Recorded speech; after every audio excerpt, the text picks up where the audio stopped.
What's up, Trusties? Bienvenue dans un nouvel épisode de Trust le Process. Aujourd'hui, j'ai vraiment la chance de faire cet épisode sous format d'interview avec Anaëlle, une coach en estime de soi que j'ai rencontrée et pour qui j'ai eu un coup de cœur. Et qui, donc, à travers nos différentes discussions, m'a fait prendre conscience du sujet de l'estime de soi, de la connaissance de soi, et qu'en fait, dans la life, tout part de la connaissance de soi-même. Comme dirait Socrate, connais-toi toi-même. Ça paraît logique, ça paraît être la base, et pourtant, j'ai 32 ans aujourd'hui, j'ai l'impression de me connaître que depuis hier. Genre vraiment. Donc, bienvenue Anaëlle, merci d'avoir accepté mon invitation, ça me fait trop plaisir de parler de ce sujet si important avec toi. Merci beaucoup Loulou Zazou pour ton invitation. Je suis ravie d'être là parce que moi aussi j'ai eu un coup de cœur pour toi et franchement, hâte d'explorer ce sujet avec toi. Mais j'ai trop hâte, j'ai trop de questions pour toi. J'ai voilà, plein de choses. Mais on va commencer par peut-être le début. Alors, grande question. Pourquoi c'est important de se connaître soi-même et surtout, comment on fait pour se connaître soi-même? Parce que moi, je pense qu'il y a quand même un piège là-dedans entre ce qu'on est vraiment, se connaître et être vraiment savoir vraiment à la moelle épinière de la connaissance de soi versus ce qu'on pense être, l'image qu'on a de soi et pire encore ce qu'on voudrait être, c'est-à-dire que ce qu'on on veut être quelque chose mais on l'est pas tout à fait. On pense être un truc, du coup on dit qu'on est ce truc-là, on dit qu'on est généreux, mais en fait derrière il y a aucune action sur de générosité. Enfin c'est juste une pensée qu'on a de nous, mais derrière il y a R. Et ce qu'on est. Comment on fait la différence entre ce qu'on est, ce qu'on veut être, ce qu'on pense être, et surtout pourquoi c'est trop important de savoir qui on est vraiment. Alors, tout d'abord, pour moi, ce qui est important dans la connaissance de soi, c'est que et on vit dans une société où on est beaucoup jugé, où les personnes se permettent vraiment de nous dire qui on est. Et ce qui fait que on a parfois peu conscience de qui on est vraiment. Et le fait d'apprendre à se connaître permet déjà de faire ce qu'on aime. Donc, une fois qu'on se connaît bien, on sait par exemple vers quel métier se diriger. On se sent mieux en se connaissant et ça nous permet aussi de mieux connaître tout ce qui concerne nos limites, par exemple. Et donc, se faire respecter et se respecter soi-même. Et cet épanouissement, en tout cas ce bien-être personnel qu'on ressent, du coup est bénéfique sur tous les aspects de notre vie, nous permet de gagner en confiance, de gagner en estime et nous permet du coup vraiment de nous épanouir dans notre vie, de trouver un sens à notre vie et être bien avec les autres et pouvoir partager notre bien-être avec les autres. Voilà. Ok. Donc, en gros, je résume, et c'est ce que tu écrivais dans sur un post dans tes réseaux sociaux. En gros, la connaissance de soi, c'est en fait c'est la première étape d'une pyramide, en fait, où tu dis que bon, quand on se connaît soi-même, on peut avoir conscience de soi, de sa manière d'être, pour ensuite se créer soi-même, avoir sa propre personnalité, pour ensuite passer le cap d'enfin avoir confiance en soi. Et une fois qu'on a confiance en soi, le boss de fin, c'est d'avoir une estime de soi, c'est-à-dire de s'attribuer une valeur plutôt élevée. Et en fait, ces étapes, elles sont liées, mais que quand même, à la base de la base, c'est connais-toi toi-même. Mais comment on fait? Comment on fait pour se connaître? Alors, je considère que la vraie base, en tout cas, tout passe d'abord par une conscience de soi. Avoir conscience D'accord. de qui on est, en fait, pour moi, c'est lié à la reconnexion à soi-même. C'est-à-dire, par exemple, se mettre à écouter son corps. Et ça, c'est le début d'une reconnexion à soi-même. Par exemple, essayer de repérer les signes de faim. On a faim, bon bah, faut aller manger. On s'arrête de faire ce qu'on fait et on va manger. Ou alors une petite envie d'aller aux toilettes. On écoute notre corps, on arrête ce qu'on fait. Tout ce qu'on est en train de faire, de toute façon, normalement peut attendre. Je dis normalement parce que des fois il y a des choses sur le feu et tout ça, on a toujours Ouais, tendance à dire ça. Bon, mais par ouais, exemple, si on est au travail et qu'on n'est pas dans une réunion un peu un peu compliquée, mais sinon normalement, dans la plupart des cas, on a l'occasion de s'arrêter de faire ce qu'on est en train de faire pour aller aux toilettes, pour écouter notre corps, assouvir ce besoin et ensuite recommencer ce qu'on était en train de faire. Ne serait-ce que pour avoir plus d'attention à ce qu'on était en train de faire, parce qu'avec ce besoin qui se manifeste, forcément notre attention va être détournée et on sera moins à ce qu'on était en train de faire. ouais, c'est clair. Mais c'est clair que là, tu cites un exemple qui paraît tellement évident, et pourtant, combien de fois j'ai pu ne pas écouter l'envie de faire pipi et de me dire, c'est pas grave, ça attendra, ou Oui, enfin, tu vois. C'est donc complètement. déjà là, prendre conscience, ne serait-ce que de ces petites choses-là, qui ont l'air débiles, mais qui, en vrai, si on revient pas à la base de la base de la base, genre, comment est-ce que on peut pas arriver au boss de fin, en fait, tu vois? Si C'est même vrai. une envie de pipi, genre la plus physiologique, la plus basique, c'est vrai qu'on l'écoute pas. Euh, Mais le problème aussi, c'est qu'on a toujours été contraints de ne pas l'écouter, entre guillemets, en allant à l'école, avec les heures de cours bien structurées, etc., avec des heures de pause à respecter. Donc, on, on est quand même plutôt habitué à pas s'écouter. Et je pense que c'est ce qui nous ouais. mène aujourd'hui à une perte de sens.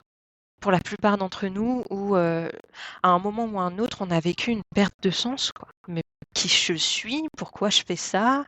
Mais en fait, à quoi je sers? Ou qu'est-ce que je fais là? Ouais. À quoi bon? Exactement. Et Ouais. c'est ce travail qui permet vraiment d'aller de l'avant et se reconnecter à soi-même, du coup, mène à la connaissance de soi et qui après peut nous conduire à, à nous exprimer en tant que nous-mêmes, à être authentique, à être vrai envers nous-mêmes et avec nous-mêmes. Parce que, en gros, ce que tu dis, c'est que si on est attentif déjà, si on est conscient de soi, donc à travers son corps, parce que la manière d'être la plus consciente, finalement, c'est d'être connecté avec son corps. Euh, Si déjà on arrive à comprendre ce que notre corps nous dit, on a déjà une première grille de lecture. C'est-à-dire que, par exemple, si moi je rentre dans une pièce et que j'ai mon intestin qui se serre, et que je l'écoute et que j'en prends conscience, déjà j'ai peut-être une accès, en tout cas, à une connaissance de moi qui est que peut-être euh, je sais pas, les dîners avec certains collègues, je me sens mal. Ça me Ouais, coûte. Je prends vraiment sur moi. J'ai pas envie d'être là.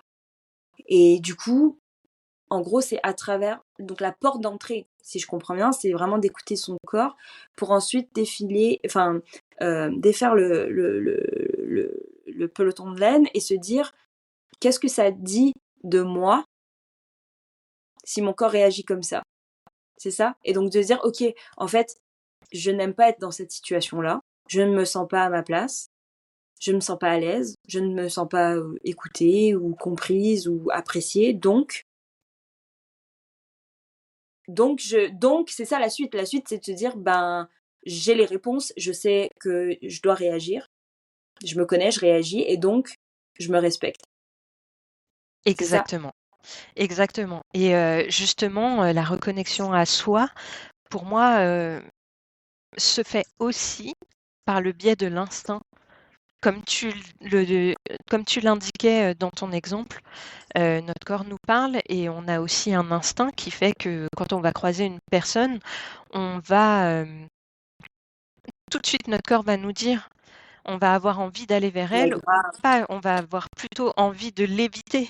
Et ça, c'est notre instinct qui nous parle. Et si on n'est pas reconnecté à nous-mêmes, on aura peut-être, enfin, c'est pas qu'on aura peut-être, c'est qu'on aura, c'est sûr, plus de mal à écouter notre instinct parce qu'on lui fera pas confiance. Mais c'est clair. Putain, mais ouais, moi je sais que le nombre de fois où j'ai pas suivi mon instinct, parce que, comme tu disais tout à l'heure, on a des voix dans nos têtes qui nous disent mais non, t'inquiète.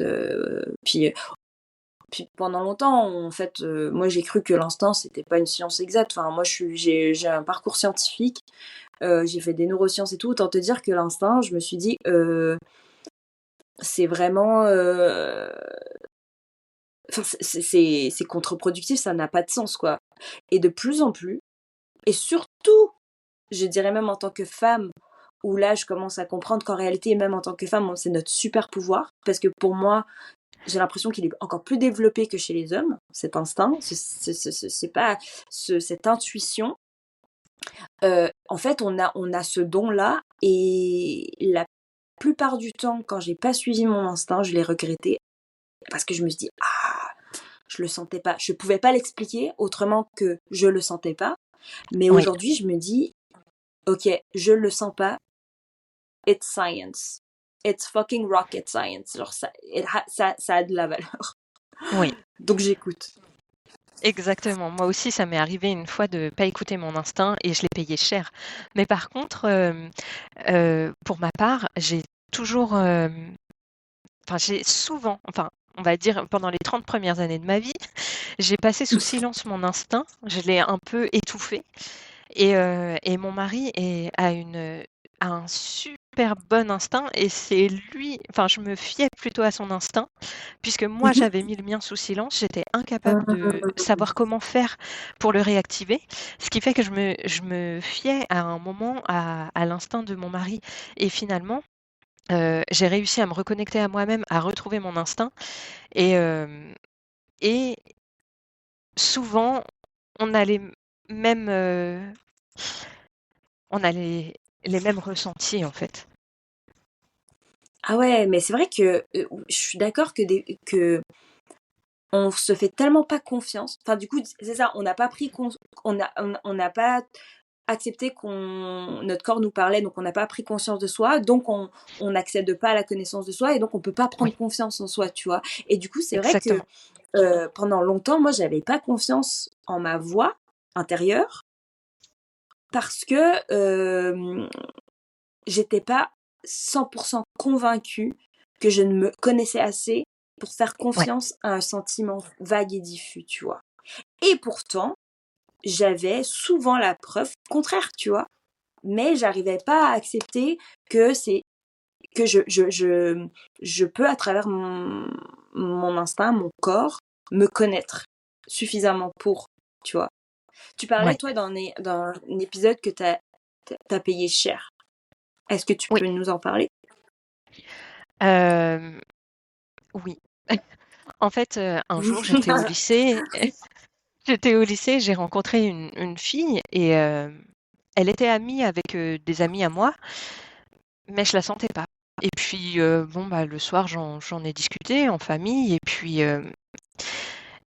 j'ai dit de but en blanc: «Bah, oui, moi, je la sens pas cette personne, j'ai pas très envie d'aller vers elle». À cela, mes parents m'ont répondu: «Mais tu te prends pour qui? À juger les gens comme ça sans les connaître? Tu laisses même pas une chance». Donc j'ai suivi les conseils puisqu'ils avaient plus d'expérience que moi, pour moi, ils avaient même si j'étais adolescente, et que j'étais déjà un peu en crise d'ado, hem, pour moi, ils avaient quand même l'expérience qui faisait que je les écoutais et hem et en fait, bah, cette personne-là, elle m'a harcelée moralement pendant une année et j'ai dû changer d'établissement scolaire à la fin de l'année, parce que j'avais pas envie de me confronter. C'est pour ça que j'ai changé d'établissement parce que j'aurais pu me confronter. Enfin, je Ouais. je lui ai dit, je lui ai posé ma limite, mais tellement brusquement, et j'ai tellement attendu que mon vase déborde qu'elle n'a pas compris ce qui s'était passé.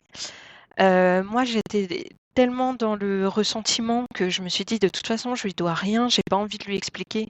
En plus, j'avais vraiment pas envie de sauver cette relation puisque pour moi, il y avait rien à en tirer et hem et et du coup, je suis juste partie. Heu, pour moi, je l'ai pas du tout vécu comme un échec dans le sens où, parce que tu vois souvent les gens disaient: «Ah mais tu trop gentille de toute façon, mais c'est parce que tu trop gentille».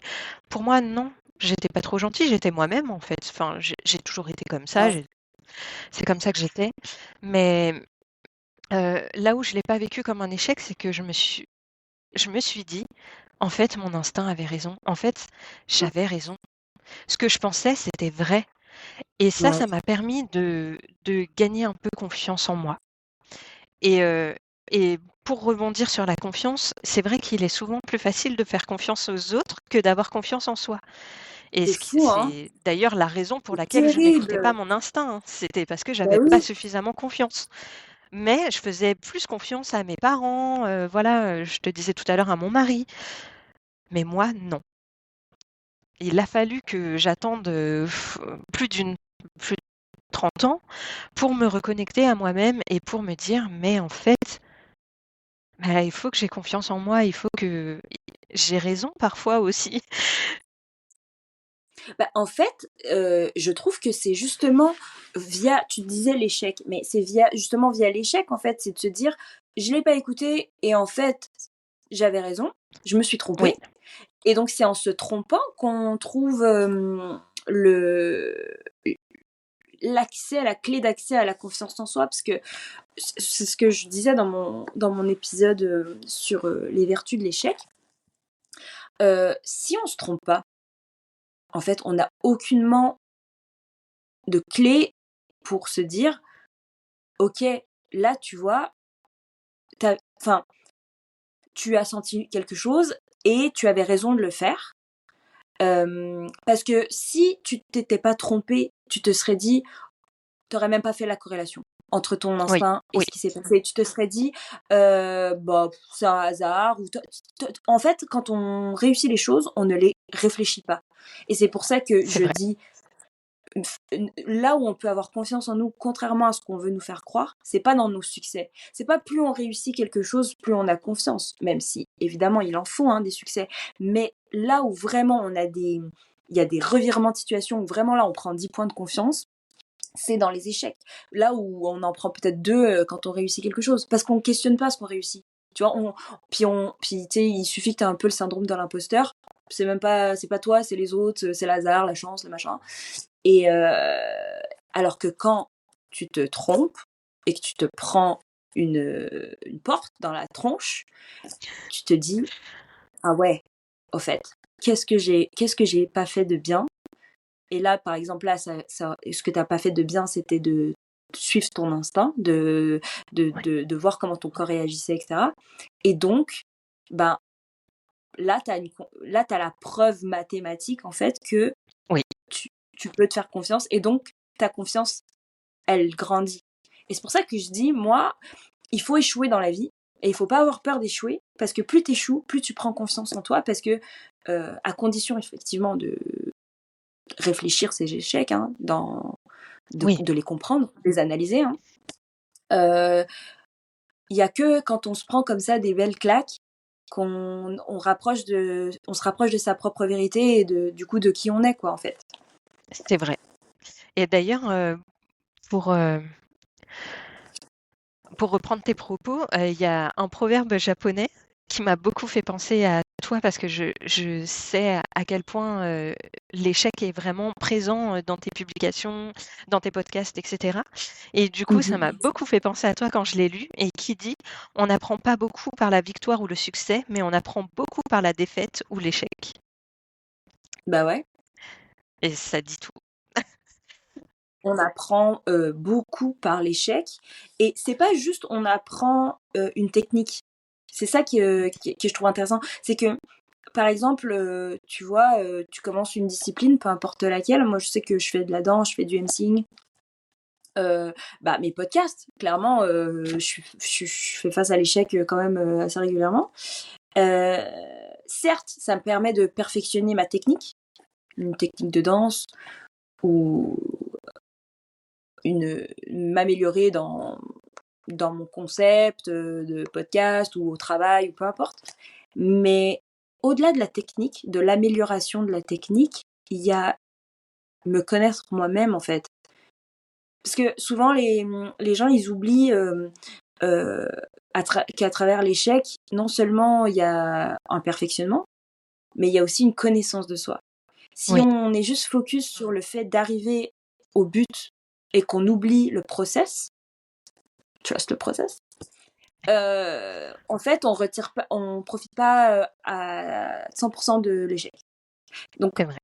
moi, c'est ma vision des choses. J'ai l'impression qu'il y a quand même deux grilles de lecture. Il y a la grille de lecture, ok, comment techniquement je peux arriver à mon but et m'améliorer et passer d'un échec à une réussite, à une victoire. Parce qu'il y a d'un côté la victoire et il y a d'un côté la connaissance de soi. Et moi, je me suis jamais aussi bien connue que dans mes moments d'échec. C'est comme, tu vois, genre, t'es dans un couple que tu questionnes pas, t'es pas yambe, mais t'es pas non plus mal. Du coup, tu restes dans ce truc-là et tu veux pas affronter la réalité des choses, qui est que, en fait, ça bat un peu de l'aile et puis tu fais beaucoup de concessions, tu veux plaire à l'autre, tu vois, faire plaisir, tu sais, t'as toujours ces voix de fais plaisir, fais des efforts, et puis tu te protèges, tu veux pas avoir mal. Et une fois que ça se termine, et que t'es à terre, et que des fois tu le vois même pas venir, quoi, tu te dis, ah oui, d'accord, en fait, bah ouais, ça faisait un moment, en fait, que ça allait pas. Mais t'étais tellement plus connecté ni à ton corps, ni à ton instinct, ni à la réalité, la data, genre, parce que la vie, la réalité, elle nous donne plein de data, c'est une data room, quoi, ça nous donne plein de données, mais on les voit pas, et on se perd. On se perd, et du coup, moi, la première, mais enfin, franchement, tout le monde avec qui j'ai pu parler après des ruptures, des choses comme ça, la première chose qui se revient, c'est je me suis perdue moi-même. Ouais, Je savais plus qui j'étais. Je savais plus ce que moi j'aimais ou ce que l'autre aimait et ce que j'aimais parce que l'autre l'aimait. On se perd. On se perd en fait. oui, Et il y a que dans l'échec brutal, douloureux même, d'une rupture, qu'une fenêtre s'ouvre. Tu vois, c'est quand une porte se ferme, une fenêtre s'ouvre pour apprendre à se connaître, à qui on est devenu aussi, tu vois. ouais, Si on a une relation, tu vois, parce qu'on est en constante évolution, tu vois. c'est vrai.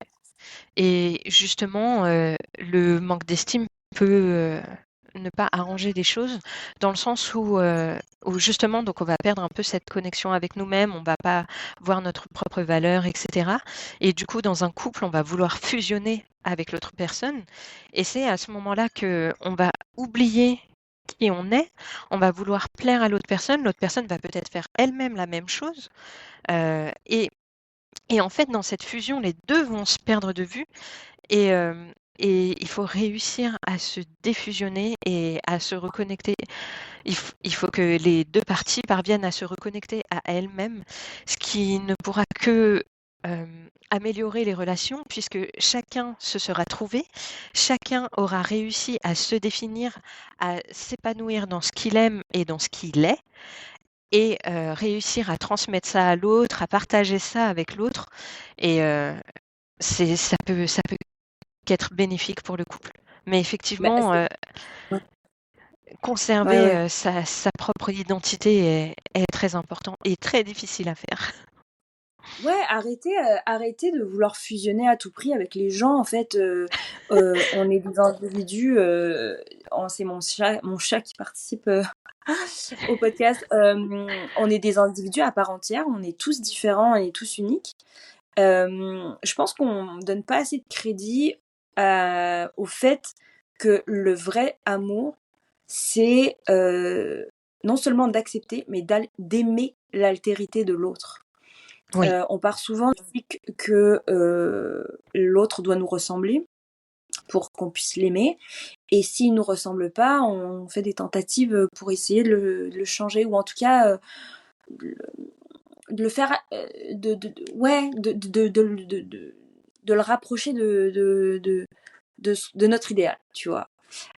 Alors que finalement, être en couple, c'est accepter que l'autre soit différent, aimer sa différence, et donc comme on l'aime et on l'accepte, et vraiment quand on rencontre l'autre, c'est qu'on rencontre tout ce qui le rend lui, et donc pas nous, et du coup de conserver son existence, et donc de faire trois, quoi, de faire un couple, certes, mais qui n'est pas la fusion de deux personnes, qui est l'addition en fait de deux personnes différentes, et donc continuer d'exister en dehors du couple, donc être soi.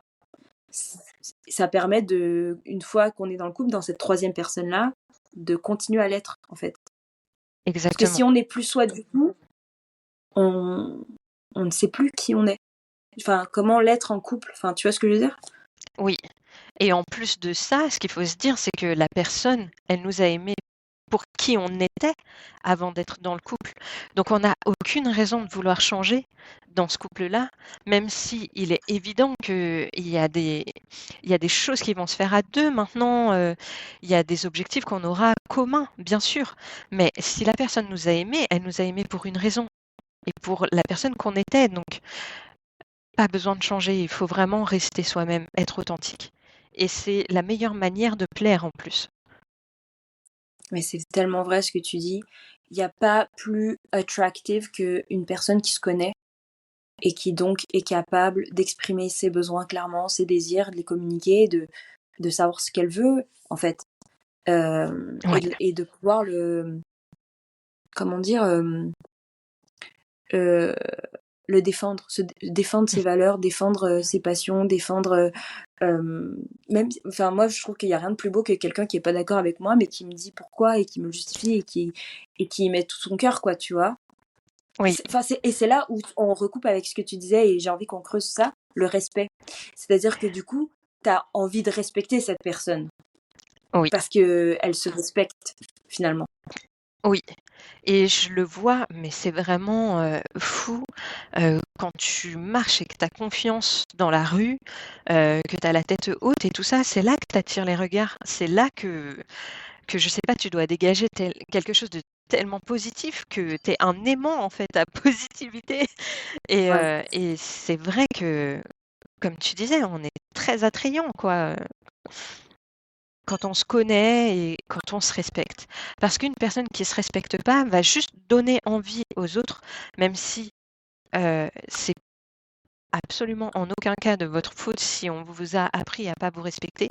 Mais effectivement, le comportement va donner une information aux autres qui va faire que les autres vont faire comme vous faites avec vous, en fait, et donc ne pas vous Mais respecter. c'est clair. Mais c'est clair. C'est-à-dire que, en fait, si t'as aucune limite pour toi-même, si toi-même tu te dis pas que ça c'est inacceptable et que c'est vraiment ta limite, bah les gens ne vont pas vont pas nous créer des limites qu'on n'a pas pour nous. Enfin, c'est logique en fait. Les gens ils s'adaptent Ouais, à ce qu'on accepte. oui, Et plus on accepte, plus ils s'adaptent en fait. Enfin, ce qui oui, est humain.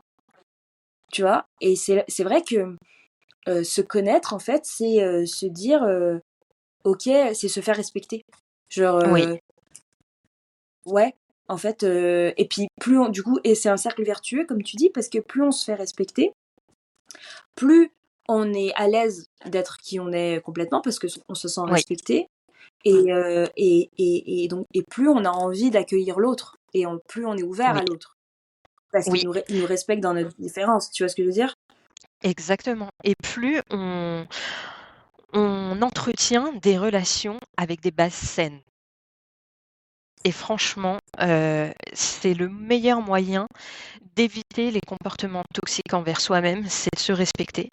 Parce que, bah, vous allez vous respecter, vous allez vous faire respecter par les autres, ce qui, ce ce qui donnera un socle. En fait, vous allez poser un socle de respect et donc normalement, les relations qui se baseront sur ce socle de respect seront saines. Moi, j'ai une théorie. J'ai bien envie d'avoir ton avis là-dessus. Ma thèse, c'est que les gens qui nous rabaissent, qui Oui, veulent qu'on n'ait pas confiance en nous, c'est des gens qui, en fait, ont vu un potentiel, une qualité en nous, que des fois, même nous-mêmes, on n'a pas vu, on n'a pas conscience de cette qualité ou de ce potentiel ou de ce talent. Et eux l'ont vu avant nous. Et du coup, pour être sûr qu'on thrive pas, tu vois, que ça blossom pas, que ça devienne pas, que l'arbre donne pas de fruits, quoi, il nous rabaisse. Et je sais pas ce que t'en penses, mais moi, j'ai l'impression que s'ils nous rabaissent, c'est parce que justement ce qu'ils ont perçu en nous, qu'on n'a peut-être pas encore perçu nous-mêmes, c'est ce qui manque en eux et c'est ce qu'ils voudraient eux être. Parce que peut-être que eux se connaissent mieux que nous, eux savent qu'ils n'ont pas cette qualité-là, ou ce talent, peu importe, sont dégoûtés, sont rageux, sont pas bienveillants, et donc entrent dans des comportements toxiques pour être sûr que si eux, ils n'ont pas cette qualité-là, nous, on ne l'est pas non plus. je trouve, je trouve que c'est très intéressant. Là, je me suis souvent posé cette question aussi et j'ai la seule réponse que j'ai réussi à trouver pour l'instant, c'est que ces personnes-là sont au contraire, ne se connaissent pas du tout pour moi. Elles ne se connaissent, pas du tout. Elles ont peut-être même pas conscience de qui elles sont.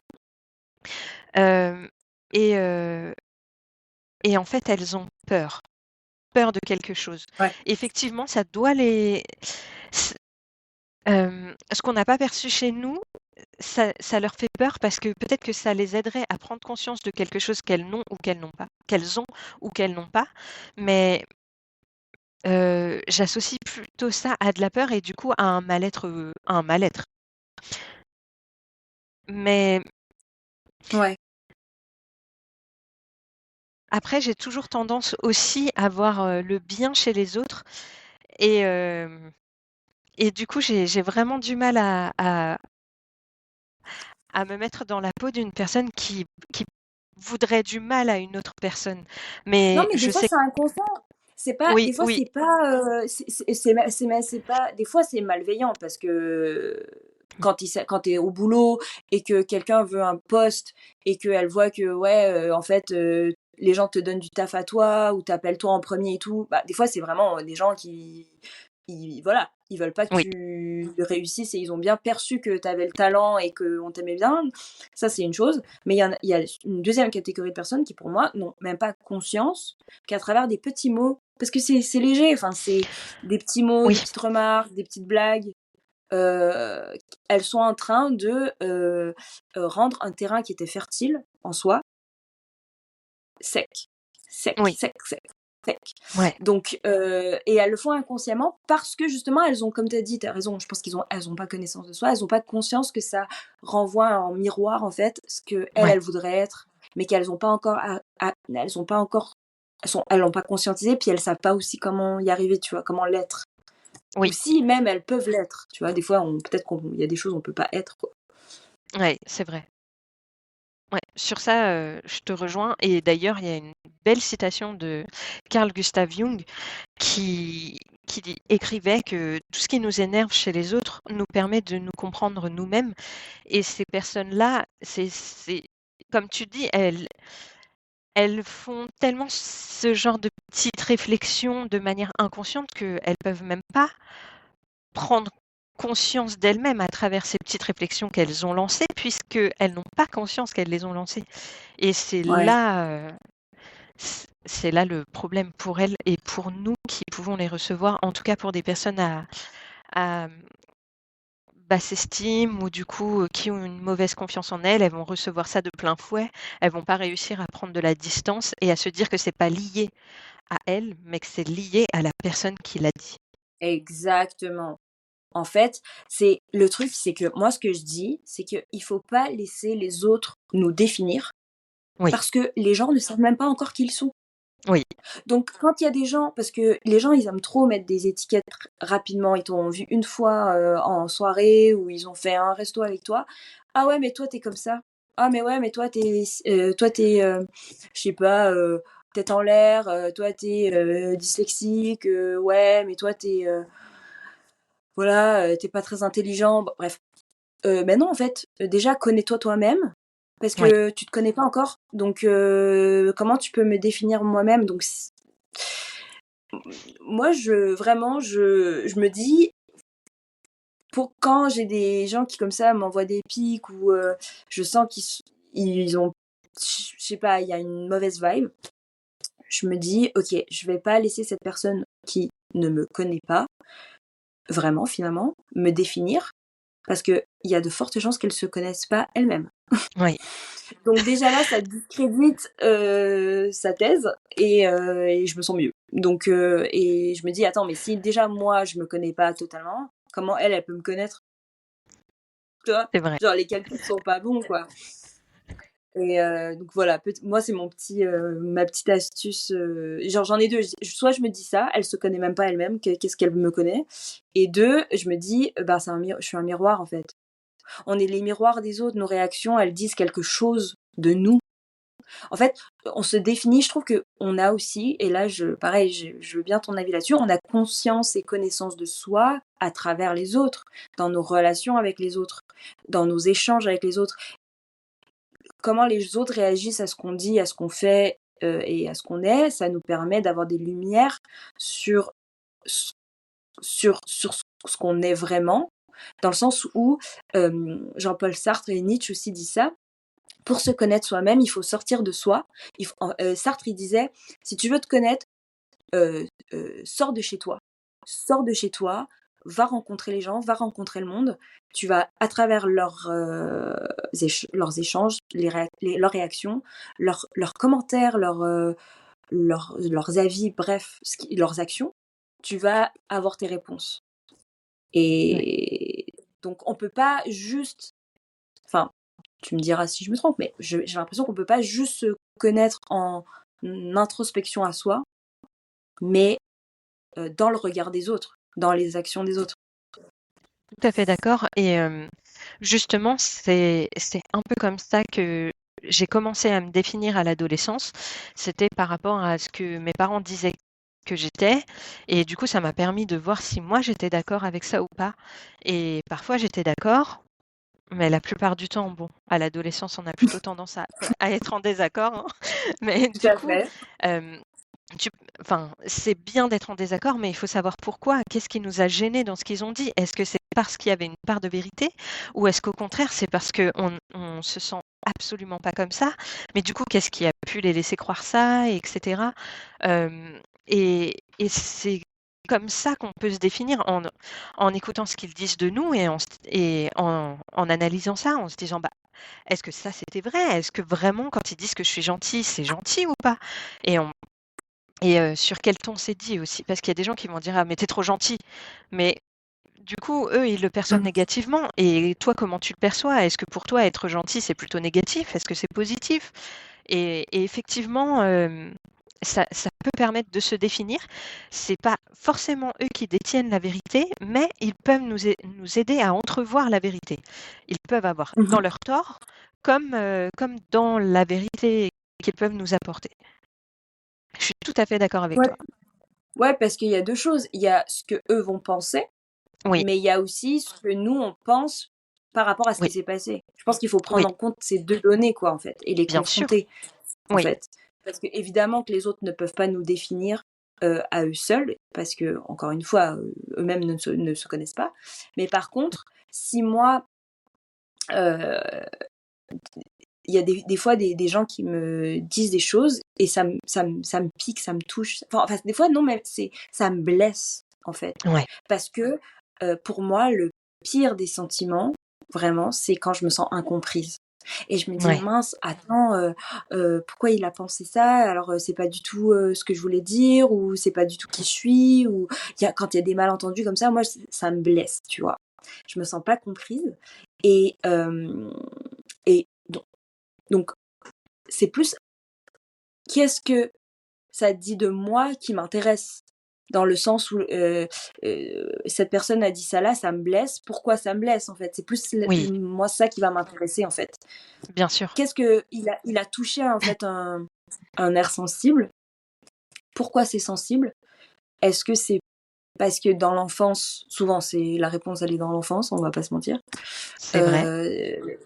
Tu vois, est-ce que c'est quelque chose, c'est une honte que j'ai portée quand j'étais enfant? Est-ce qu'on m'a étouffée, on m'a empêché de m'exprimer quand j'étais enfant? Est-ce que, enfin, et du coup, je trouve que ça nous fait remonter en fait en arrière. Et il y a le passé, il y a le présent et le futur. Il y a ces 3 temps, je pense, qui sont nécessaires à la connaissance de soi en fait. Euh, parce que on est obligé de savoir. Enfin, je trouve que c'est difficile de trouver des réponses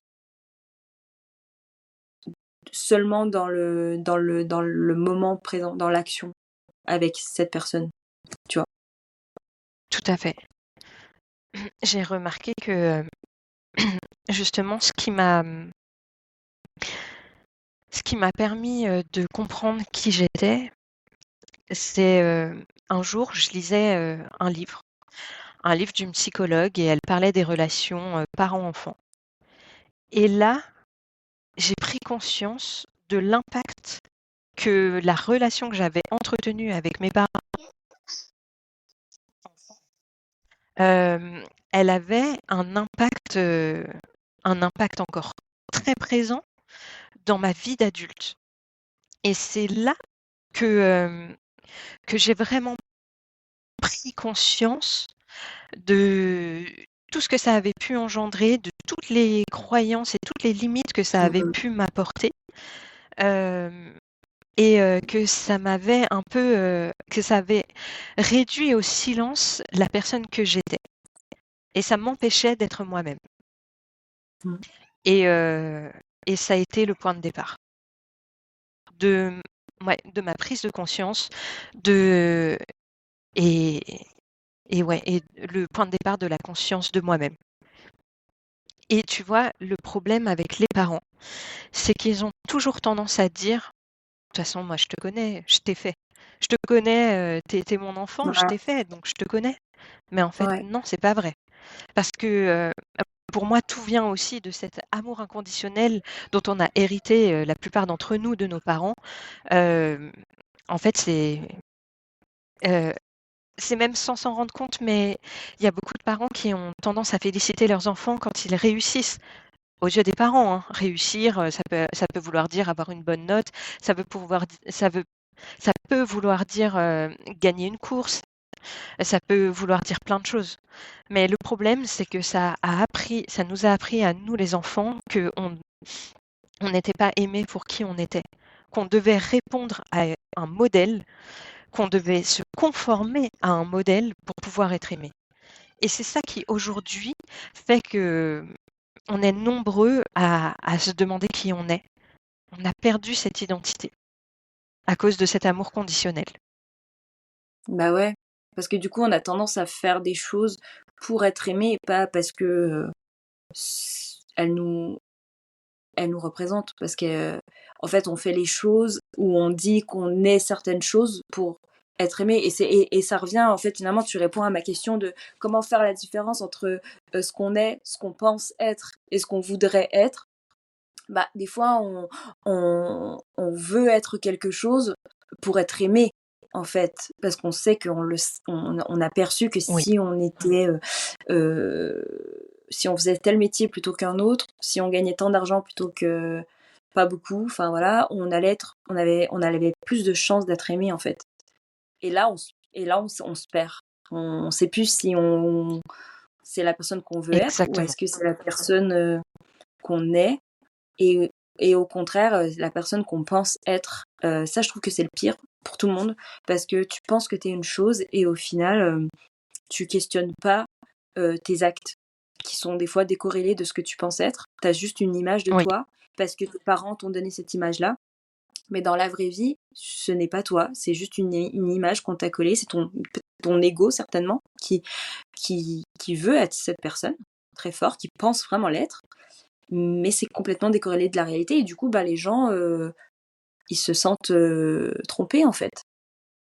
Parce qu'à un moment donné, la vérité, elle finit toujours. Je trouve que on se connaît pas et on prétend être des gens, mais tôt ou tard, en fait, notre vrai soi se révèle, tu vois. Et là, on peut être déçu. Et même par rapport à soi-même, hein, on peut se prendre une grosse claque en disant putain, je pensais être je sais pas, quelqu'un de loyal, et en fait, une fois qu'on a fait le cheminement pour accepter qu'on l'était pas, dire ah non, en fait, je pensais l'être, mais tout ce que j'ai fait dans ma vie, c'était pas des trucs de mec loyal ou ça peut être n'importe quelle chose, quoi, tu vois. Et c'est là vrai. que ça peut être difficile. Et là, le parcours de la connaissance de soi, il peut être, il est essentiel. Oui, complètement. Et souvent, je m'aperçois que quand je pensais être une personne, mais que je l'ai pas été avec des personnes qui ne correspondaient pas en fait à. J'entretenais pas des relations saines avec les personnes avec. Enfin, voilà. Quand j'avais des défauts, j'avais souvent plus de défauts avec des personnes qui avaient un comportement toxique envers moi qu'avec des personnes, parce que qu'avec des personnes qui m'aimaient de manière inconditionnelle et que j'aimais de manière inconditionnelle. Et pour moi, vraiment, tout part de l'amour. À partir du moment où tu aimes une personne d'un amour inconditionnel, tu ne peux qu'entretenir des belles relations avec elle. C'est une personne qui ne te jugera pas, on en parlait tout à l'heure. Voilà, enfin, tu vois, les personnes qui sont bien, qui ont une bonne estime d'elles-mêmes, qui ont un bien-être personnel, elles auront aucune raison de venir te lancer des piques, t'embêter méchamment, enfin te faire des réflexions mais oui, elles méchantes. sont bien. Je suis d'accord, Oui, mais oui, c'est trop important que tu dis ça. Mais oui, c'est vrai que les gens qui sont bien dans leur pompe, ils viennent pas rabaisser les autres et ils ont pas le time. Et au contraire, les gens qui ont confiance en eux, ils en ont à donner en fait de la confiance. Ils en donnent. C'est gratos. Tiens, prends, vas-y. c'est clair. C'est bien ce que tu fais. Ouais. T'es une bonne personne et tout. Enfin, tu vois. Oui, c'est vrai.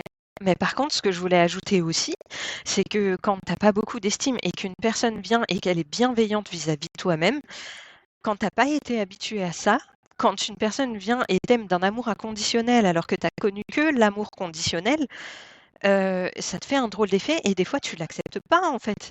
Tu dis: «Mais Mm. non, mais c'est pas possible, il y a quelque chose qui se cache derrière. Elle attend Ah, quelque mais chose c'est de moi, clair. ça peut pas être gratuit» Méfiance. et c'est ça Ouais, qui est ouais. fou. Ouais. Ah, c'est clair. Moi, je me vois plein de fois me dire ça, genre, attends, est-ce que c'est moi qui suis trop naïve là, ou est-ce que vraiment il y a anguille sous roche? Méfiance. C'est vrai, non, mais c'est vrai, hein. Parce que Oui, on nous apprend que tout le monde oui, cherche à consommer quelque chose, en fait, chez les autres. exactement. Et parfois, ton corps, il te dit: «Mais vas-y, c'est ta raison qui essaye de discuter avec toi, de te dire: "Mais attends, tu devrais peut-être te méfier"». Mais en fait, ton cœur, il a envie de te dire: «Mais plonge-toi dans cette relation, mets-y Ouais, ton âme si tu veux, vas-y, fonce». ouais, fonce. Ouais, Et c'est là qu'il c'est faut vrai. avoir suffisamment confiance en soi pour pouvoir écouter son instinct. Ouais, exactement. Et c'est vrai que, tu vois, quand ça me parle beaucoup ce que tu dis, parce qu'il y a des fois où, bah, tu sais, à force d'échecs, on se trompe sur les gens et tout, on est de plus en plus méfiant. Et il y a des fois où finalement, je me vois ne pas être moi-même parce que je suis sur la retenue. Et la retenue m'empêche d'être moi-même, m'empêche de dire spontanément ce que j'ai envie de dire, de Ouais, donner tout ce que j'ai envie de donner, d'être vraiment, vraiment présente pour l'autre, et parce que par peur, en fait, finalement, des peurs. Et c'est vrai que quand on a confiance en nous et donc confiance dans la relation, il y a aucune, y a aucune barrière à être soi-même finalement. Il n'y a pas la retenue Oui. d'être quelqu'un, tu sais, genre comme un sirop, tu sais. C'est pas ouf. Enfin, moi, j'aime pas trop les boissons au sirop, là. Je trouve que c'est ni des. Je préfère de l'eau ou genre un vrai cocktail, tu vois. Genre, moi, l'eau avec un sirop dedans, je trouve ça inutile. Mais c'est personnel. Et du coup, j'ai l'impression que quand je me méfie d'une personne parce que elle est trop bien et tout, j'ai tendance à devenir ce genre sirop, l'eau sirotée au citron, je sais pas quoi. Parce que tu sais, moi, je suis un peu bubbly, je suis un peu, tu sais, je rigole, je fais des blagues, enfin, je partage, tu sais, je partage de la musique, je partage des rêves, des machins, là, là. Et dès que, et ça, c'est moi, c'est quand je suis moi-même, voilà. Et dès que j'ai l'impression que peut-être l'autre, il faut que je me méfie et tout, j'enlève tout ça. Et donc, il y a une version édulcorée de moi. Et je me vois bien être une version moins ouf de moi, enfin moins intéressante, moins spontanée, moins ça.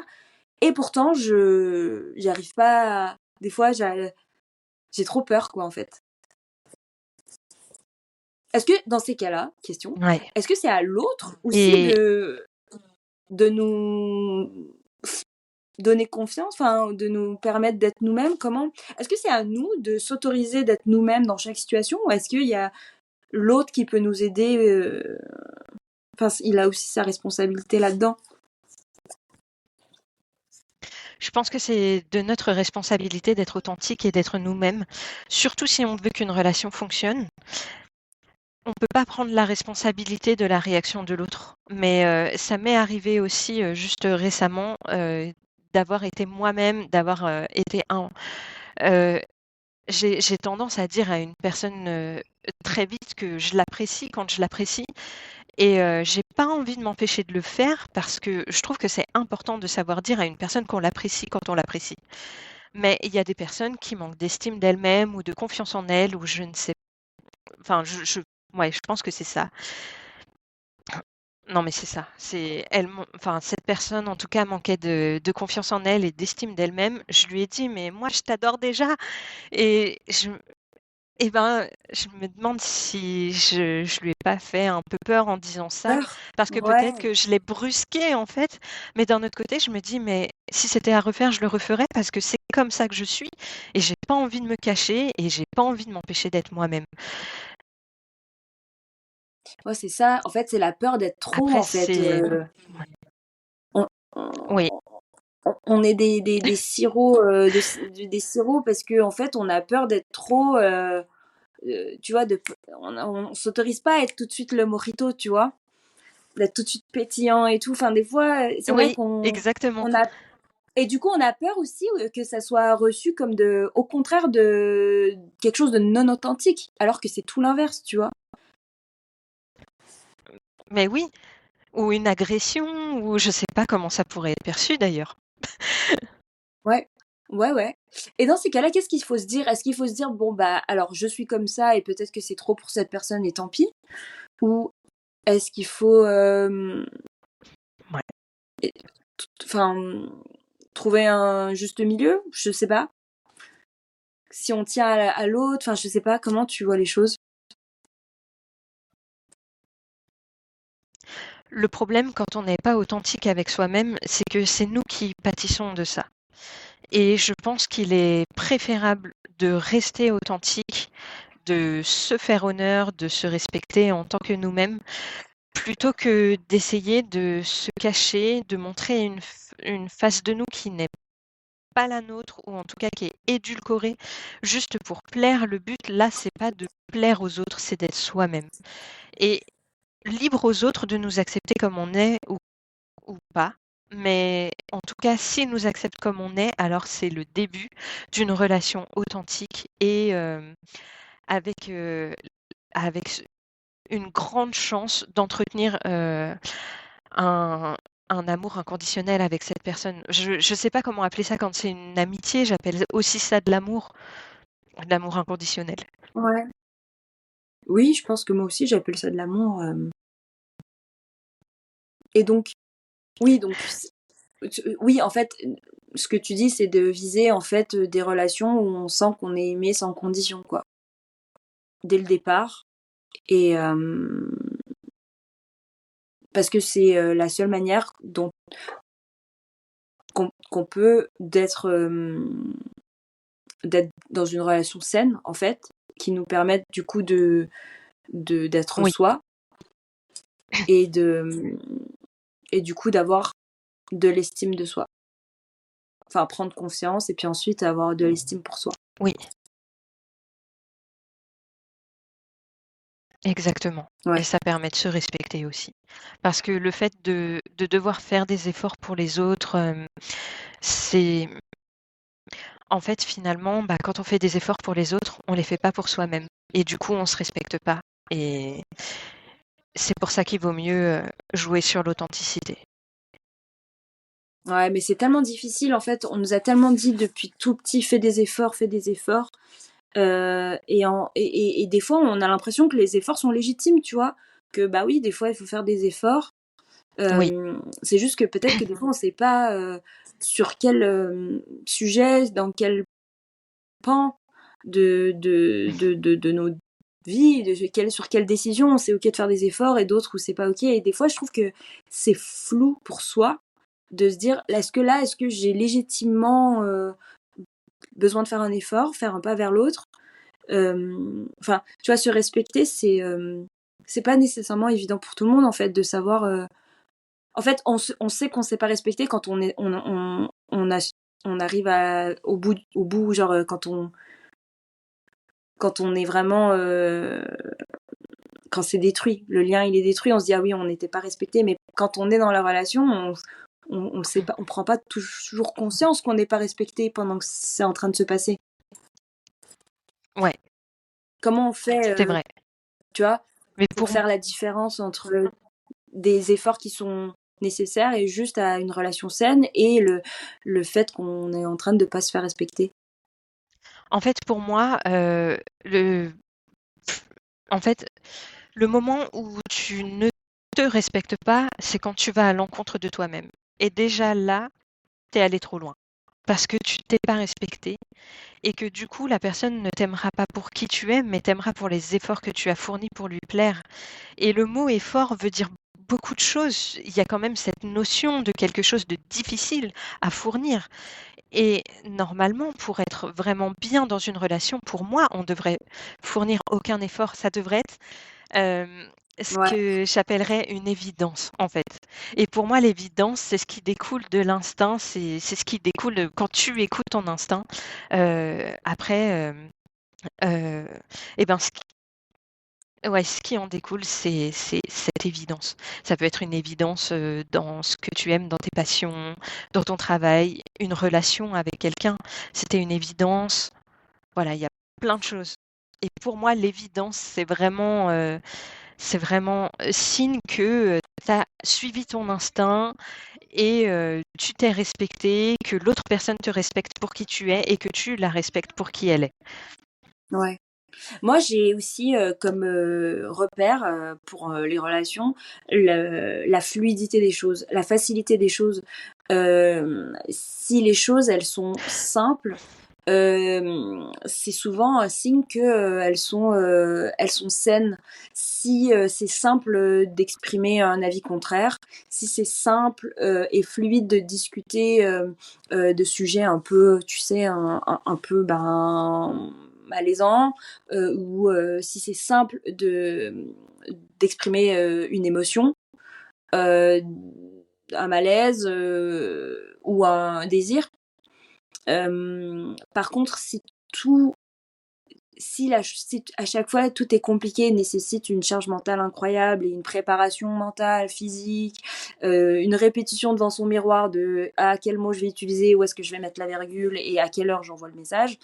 Euh, je trouve que c'est là que, enfin, je sais que pendant longtemps j'ai accepté, j'ai normalisé en fait la complexité des choses en me disant bah plus les choses sont complexes, plus elles sont intéressantes, plus elles sont intenses et vibrantes, etc. Et aujourd'hui je me dis bah en fait fuck en fait non, moi, je veux une simple life et je veux que les choses soient fluides, quoi. Et je trouve que quand c'est fluide, c'est qu'il y a du respect, Exactement. en fait. Oui. Et pour moi, Et donc, justement, et c'est donc cette notion l'évidence de pour toi. fluidité que j'appelle évidence. Ouais, Ouais, exactement. ouais, Mais c'est ça. effectivement, et c'est ça, c'est cette notion de simplicité. Tu as complètement raison. Et c'est peut-être même plus parlant de dire que quand les choses sont simples, c'est que c'est qu'en fait, tu es dans une relation qui te convient, quoi, une bonne relation. Et Relation saine. déconstruire vraiment. Ouais, je suis d'accord. Moi, j'ai dû déconstruire ce mythe que, tu sais, les choses qui en valent la peine, c'est les choses pour lesquelles tu te bats, puis c'est les choses qui prennent du temps, les choses qui sont belles, c'est les choses qui sont compliquées, mais que tu arrives à, tu vois, à dépatouiller, un machin chouette. Wrong, it's so wrong, I was so wrong. Et je me mettais dans des situations où ouais, je faisais beaucoup de concessions. J'étais vraiment beaucoup trop à l'écoute des autres, pas assez à mon écoute Ouais, de moi. Je faisais des efforts, comme tu dis, des efforts et tout. Et je me disais, bah c'est normal, il faut, c'est le euh, l'indice d'une belle relation. Alors que, tu vois, souvent. J'ai rencontré des hommes et tout machin qui tout simplement vraiment c'était simple, ils étaient disponibles, ils me kiffaient à fond, ils étaient prêts à faire plein de choses pour moi, ils étaient disponibles, c'était facile et moi je voyais ça et j'étais là en mode c'est trop simple, enfin c'est bizarre, c'est trop simple, tu vois, ça en vaut pas, c'est que ça ouais, vaut pas le coup, c'est que voilà, tu grattes un peu et il y a rien derrière, enfin, mais alors que c'était vraiment une fausse croyance pour moi. Du coup, ouais, revenir aux choses simples, puis même pour les amitiés, hein, c'est pour toutes les relations en fait. Comme tu dis, oui, familial, travail, parce que ce que j'ai compris, c'est que on confond très vite une relation saine et une relation de soumission où en fait là où on doit faire des efforts en réalité c'est même pas un cadeau, c'est une obligation, c'est-à-dire que la personne, si tu ne fais pas ce qu'elle attend de toi ou ce qu'elle demande ou ce dont elle a besoin, peu importe ce que ça te coûte toi et ce que t'en penses, euh, si tu ne te soumets pas, elle se barre, elle ne te parle plus ou elle te traite pas bien où elle ne te récompense pas. En tout cas, il y a une conséquence, tu vois. Et oui, du coup, aujourd'hui, j'arrive à me dire, est-ce que je suis dans une relation d'égal à égal ou est-ce que l'autre en face de moi, s'il accepte pas qui je suis ou mes limites, c'est parce qu'il essaye de me soumettre à lui. ouais. Et donc, dans ce cas-là, c'est non, tu vois. Bah, là, comme tu disais qu'il y a une notion de coût. Si ça a un coût pour toi déjà, c'est que ça va pas. Ouais, ouais, Normalement, une relation ne devrait pas te coûter. ouais, oui, oui, t'as raison. Ah oui. Ah oui, oui. C'est vrai que ça, c'est un premier indice important, ouais. Oui, En fait, c'est parce qu'on a trop normalisé la notion de sacrifice, tu vois. exactement. Oui, Mais non, non. c'est vrai. Et la notion de devoir plaire, de faire des efforts, comme tu dis, faire des efforts, c'est vraiment, je pense, une expression qu'on emploie vraiment régulièrement. Mais Mhm. non, en fait, la vie, c'est pas ça. Même si, bien sûr, on doit, il y a une notion de travail, de persévérance, mais je le vois plutôt dans le terme de persévérance que dans le terme de effort. Parce que c'est déjà pas la même perception.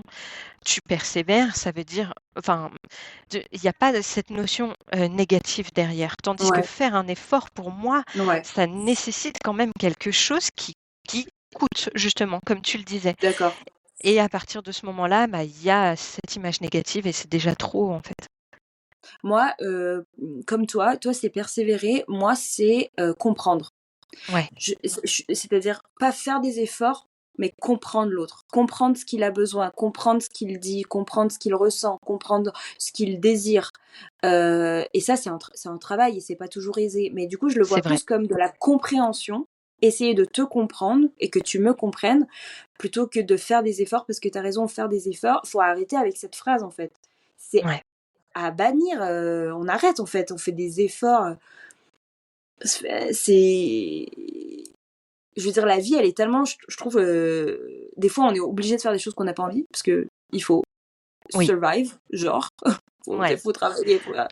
Donc on a déjà ces moments-là d'efforts qu'on est obligé de fournir, mais si on commence à fournir des efforts dans son quotidien avec son partenaire de life et avec ses potes, juste, en fait, c'est là où on en revient au début, on se perd. Ouais, exactement. On perd de vue qui on est. Oui. Et ben, c'était trop bien. Est-ce que tu as une peut-être pour terminer pour nos auditeurs peut-être des conseils ou des leviers pour soit augmenter sa confiance en soi dans un premier temps, soit son estime de soi si on n'a pas trop confiance en soi, si on sait pas comment s'y prendre et puis si on se valorise pas soi-même ou on se sent pas valorisé dans notre entourage. Alors, pour moi, ça s'est révélé pour la confiance en faisant des choses. Enfin, non, c'est pas forcément pour mon expérience personnelle, mais ce que je vous conseille de faire, c'est de persévérer. Vous n'arrivez pas à quelque chose, c'est pas un échec, c'est un apprentissage. Vous avez appris quelque chose, vous avez quelque chose à en tirer. Donc, continuez et ça fonctionnera. Et si vous n'arrivez pas à trouver une solution, demandez de l'aide, n'hésitez pas à aller vers les autres. Reprendre confiance, c'est aussi aller vers les autres, essayer de nouer des relations. Avoir de l'estime, reprendre un peu d'estime de soi, l'estime va venir avec la confiance en vous, mais il y a aussi quelque chose je trouve très efficace, c'est de se fixer des petits objectifs et réussir à les atteindre. Je vous conseille de commencer par des objectifs qui sont atteignables pour vous, qui sont réalisables. Par exemple, vous vous fixez demain de faire du tri dans votre linge. Voilà. Et ben si vous accomplissez cette tâche que vous vous êtes fixée pour demain, déjà au moins vous serez fier de l'avoir accompli, vous serez content de l'avoir fait, et ça pourra déjà rehausser un peu votre estime. Par contre, faites attention à vous fixer vraiment des objectifs que vous savez que vous pouvez atteindre. Parce que si vous êtes pas suffisamment franc envers vous-même, que vous vous dites « Ah, mais de toute façon, moi, je sais que la semaine prochaine, je vais faire mes repas maison pendant 7 jours et je vais y arriver », sans prendre en compte que, en fait, le mardi soir et le jeudi soir, vous avez du sport, vous rentrez tard et que vous aurez peut-être pas la motivation de faire vos repas, et vous vous y tiendrez pas, mais ce que vous allez retenir, c'est que vous n'avez pas réussi à tenir vos objectifs et du coup, ça va entacher aussi votre confiance en vous-même. Donc, essayez de vous fixer des petits objectifs au début atteignables et une fois que c'est fait, peut-être aller loin. Mais fixer des objectifs, c'est quand même une très bonne façon de rehausser son estime. Et que ce soit dans le sport ou dans la vie quotidienne. Le sport fonctionne très très bien aussi pour l'estime de soi. Très très bon levier d'estime de soi et de confiance en soi, parce que il y a aussi tout ce qui est image de son corps, transformation, de se dire qu'on peut se plaire à soi. Et je trouve que le sport, c'est un vrai levier pour se donner un boost, en fait, notamment par rapport à l'image. Oui. Que finalement, c'est un peu la première chose que les gens voient de nous, tu vois. Oui. Donc déjà, si à l'extérieur, on a une apparence qui nous plaît, ça nous permet après de se focus un peu plus sur peut-être ce qu'il y a à l'intérieur. Et puis même, je trouve qu'avec le sport, au départ, tu penses que tu vas jamais y arriver. Tu vois les gens qui soulèvent des poids comme ça, qui font 45 minutes de cardio sans arrêt. Et là, moi, je vais crever. Genre, et au final, au départ, tu tiens, c'est pas, à 5 minutes. Et puis après, tu vois que tu tiens 10, puis 20, puis 15. Puis après, au moment donné, tu fais 45 minutes, puis après 1 heure. Et c'est concret, tu vois. Oui. C'est hyper... et du coup, ça, c'est hyper motivant, je trouve. Oui. Et en plus... vraiment, il y a des objectifs qui sont atteignables assez rapidement. Justement, comme tu le disais, avec par exemple le cardio, etc. se fixer un petit objectif de temps à atteindre. Mais par contre, ce qui est important aussi, c'est surtout de vous fixer des objectifs qui sont liés à vous-même. Même dans le sport. Par exemple, vous faites une course, ne visez pas la première place, visez un temps. Ne serait-ce que pour vos entraînements, ce sera déjà beaucoup plus simple. Aujourd'hui, vous faites, je m'y connais pas du tout en course, mais donc du coup, je vais pas vous donner des distances parce que je sais pas à quoi ça pourrait correspondre. Mais aujourd'hui, vous faites un temps de 2 minutes, et ben vous vous fixez pour dans un mois un temps de 1 minute 50 peut-être. Et Ouais, c'est déjà plus raisonnable parce que c'est lié uniquement à vous-même ouais. et pas aux autres. Ouais, en fait, la vie, c'est pas une compétition avec les autres, c'est Non, soi versus soi, en fait. T'es juste en exactement. compétition avec toi-même, donc ouais. Ou après, à vous de voir. Moi, je sais que j'aime pas du tout la compétition, du coup, j'évite ce mot, et je dis plutôt, je me donne des défis, des choses Ouais, comme ça. Après, à vous de voir si vous aimez la compétition. Au contraire, c'est bien de se donner des défis, des challenges à relever. Euh, Après, si vous n'aimez pas trop la compétition, bah voilà, dites-vous que c'est un objectif que vous vous fixez, que vous voulez atteindre, sans parler de compétition. Voilà, c'est à ouais, chacun de trouver vraiment ce qui lui convient. ouais, ouais, je suis d'accord. Et ouais, non, c'est vrai que il y a que par l'action que on peut prendre confiance, Oui, avoir une meilleure estime de soi et juste en fait se connaître quoi. oui, Et ouais, pour finir, parce que je pense que ça résume vraiment très très bien tes paroles. Hegel, philosophe, qui dit l'esprit a besoin d'agir pour savoir qui il est. Donc le secret, c'est de se mettre à l'action et d'essayer et de recommencer et essayer encore et encore et encore. Voilà. Et génial. Et un jour, voilà, je sais même pas, et je pense que c'est pas le but. On n'aura jamais fait le tour de notre propre altérité, comme on n'aura jamais fait le tour de l'altérité des autres. Et c'est ce qui est excitant, c'est qu'au final, tu t'as beau connaître les gens pendant 15 ans, 20 ans, et au final, ils te surprennent encore, tu vois, parce C'est que vrai. tu les connaîtras jamais à 100%, et soi-même, on se surprend encore à faire des choses, à dire des trucs, et c'est ça qui est magnifique dans la vie, quoi. Oui, je suis d'accord, c'est fascinant parce qu'en fait, on est en constante évolution et ça, faut pas l'oublier. Vous êtes différent de la personne que vous étiez hier et vous êtes certainement différent de la personne que vous serez demain. Et franchement, c'est super parce que vous évoluez en fait. Et c'est Mais tellement Et c'est intéressant. beau, Oui, c'est magnifique, on oui, adore, c'est ce qu'on veut. Donc exactement. c'est magnifique. Et ben écoute, merci infiniment Anaëlle. Cet échange était incroyable. J'ai passé un super moment, vraiment. Je te remercie infiniment pour tes lumières. Et où est-ce que on peut rediriger nos auditeurs s'ils veulent te poser des questions sur l'estime de soi, la confiance, peu importe.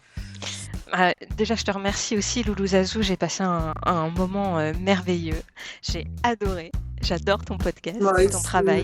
merci. Et du coup, vous pouvez me retrouver sur Instagram, donc à Anaëlle, ANAE2LE, tiré du 8 Out of Burn. Là, vous trouverez quelques publications relatives justement à l'estime de soi, un petit peu à la confiance, mais j'axe surtout mon travail sur l'estime de soi. Et vous y trouverez aussi toutes mes coordonnées, donc numéro de téléphone, mail. Voilà, on peut communiquer de la manière qui vous convient le mieux. Et j'ai aussi un site internet, outofburn.com. Et merci encore, Loulou Zazou, pour ce Merci moment à toi. merveilleux. Avec plaisir, tu reviens quand tu veux, ce fut un réel délice. Et puis, see you next week pour les trustees. Until then, take it easy. Bye bye. Bye bye.